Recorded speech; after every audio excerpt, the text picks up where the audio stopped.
Iridium launched 66 satellites, promised a call from anywhere, and went bankrupt in 9 months.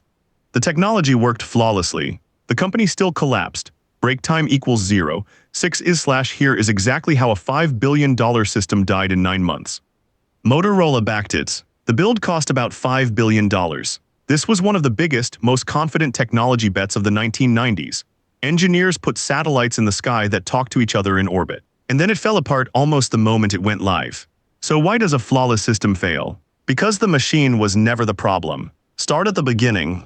In the late 1980s, engineers at Motorola were staring at a real problem. Cell phones existed, but the networks were tiny. A few towers near a few cities. Step outside that circle and your phone was a paperweight. So they asked a bold question. What if the towers were in space? Here is the promise. One phone, one number. It rings in the middle of an ocean, in the heart of a desert, on a mountain with no road to it. Anywhere on Earth with zero equipment on the ground.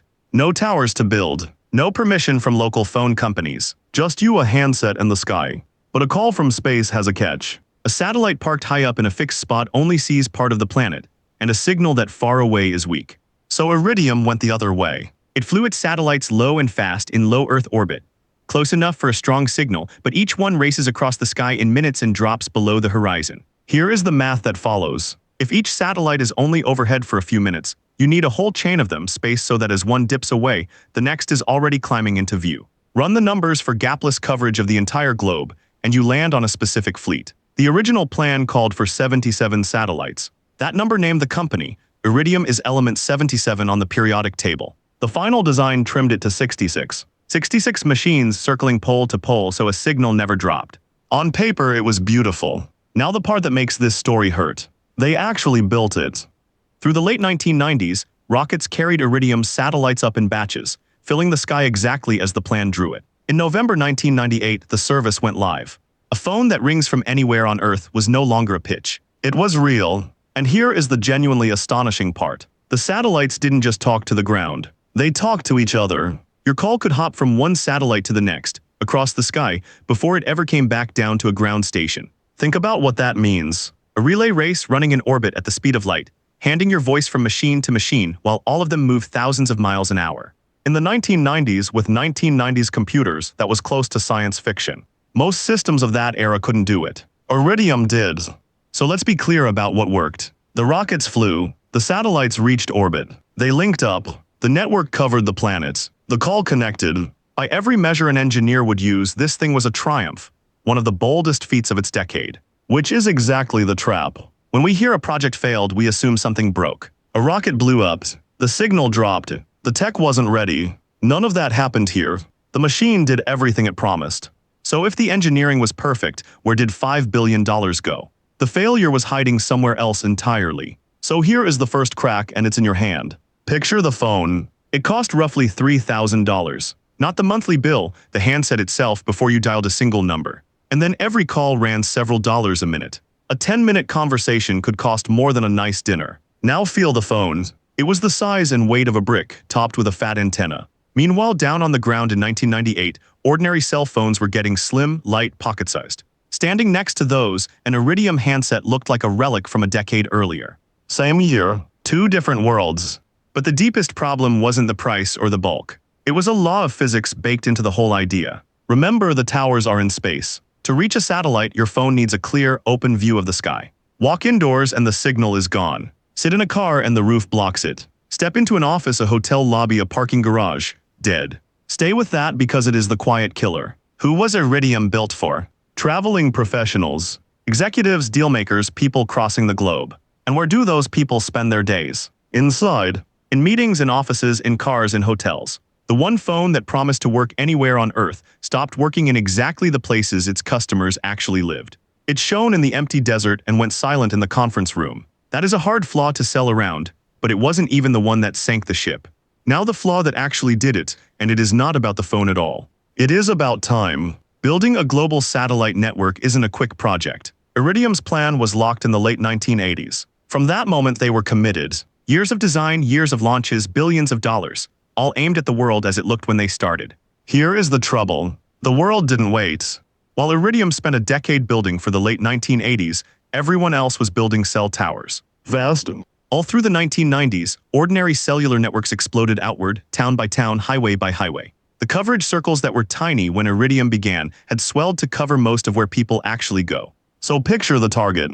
Iridium was engineered to solve one problem: no phone coverage out in the world. By the time it launched in 1998, cheap cell service reached nearly every city, suburb, and road a business traveler would ever touch. The problem it was built to solve had largely evaporated while it was still under construction, which guts the customer list, who still truly needed a call from the middle of nowhere. Ships far out at sea, oil crews in the deep field, militaries, explorers, and real customers, but a tiny, tiny slice of the world, not the millions of everyday travelers the business plan had counted on.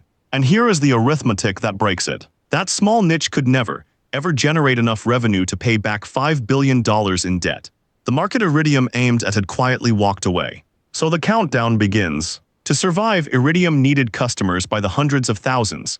That was the number that made the debt work. Here is what it actually got. Tens of thousands. Not close. Not a slow climb toward the goal. A fraction of what was required and no path to the rest. Do the math on that gaps. A few dollars a minute from tens of thousands of people, against $5 billion of debt and the cost of keeping 66 satellites flying. The money coming in couldn't even cover the interest, let alone pay back the loan.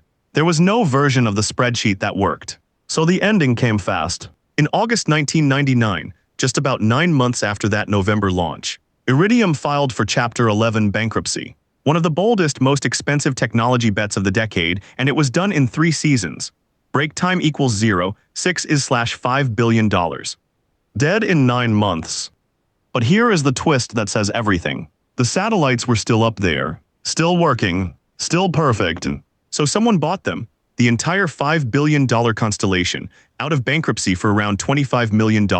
Cents on the dollar, pennies for a fleet in orbit. And the strange part, Iridium still exists today. It quietly serves ships, oil crews, and militaries. The small, remote niche it should have aimed at from day one. The network was never the failure. The dream attached to it was.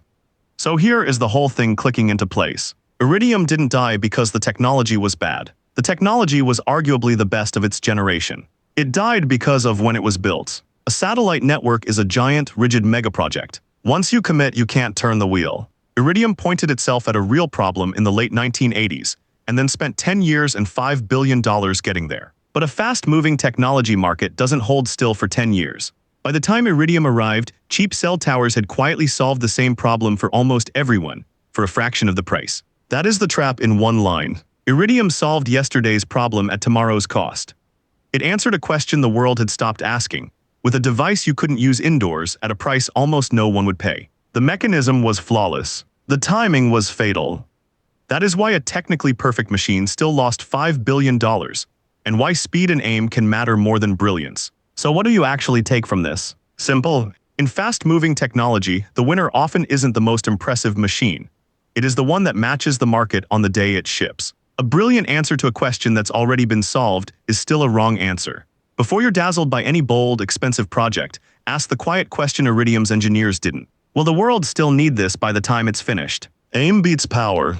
Timing and market fit beat engineering brilliance almost every time. The best-built thing loses to the well-aimed thing. If you want more stories where the machine worked and the plan didn't, this is the channel that opens the box. Subscribe, and next time we will look at a system that had the opposite problem. The tech barely worked and it won anyway.